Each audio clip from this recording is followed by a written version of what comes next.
Андойду тапталлахтарын күнінен Георгий Ильич Кривошапкин атынан әйке сынялан кейін өліхеттерден ес сүрәқтен әғарды.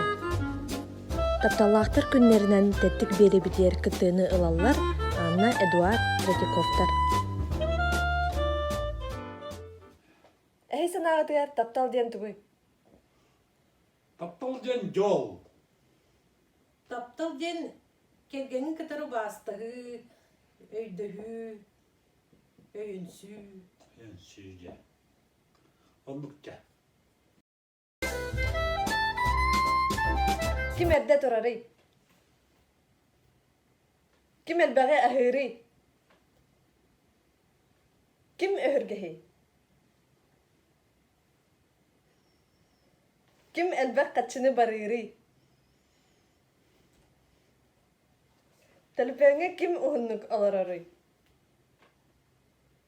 Kim bastan taptalga bilinmide?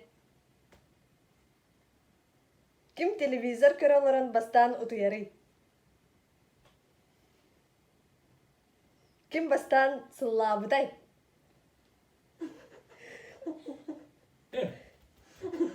Kim beytin kırhevaybın deneri?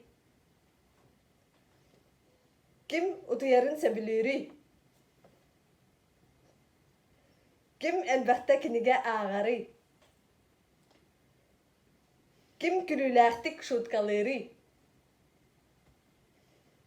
Kim minnigehi sirin sebiliri?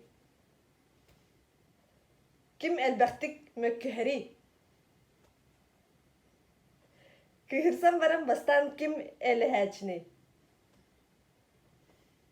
Senergidin kim ördük mağarı? Kim üçeydük ılları? Kim elbaq dağırdağı? Kanname baddaqıtına kim ördük soğuktuğuru? Kim ördük qatıskağa tühürün söbüläbedi?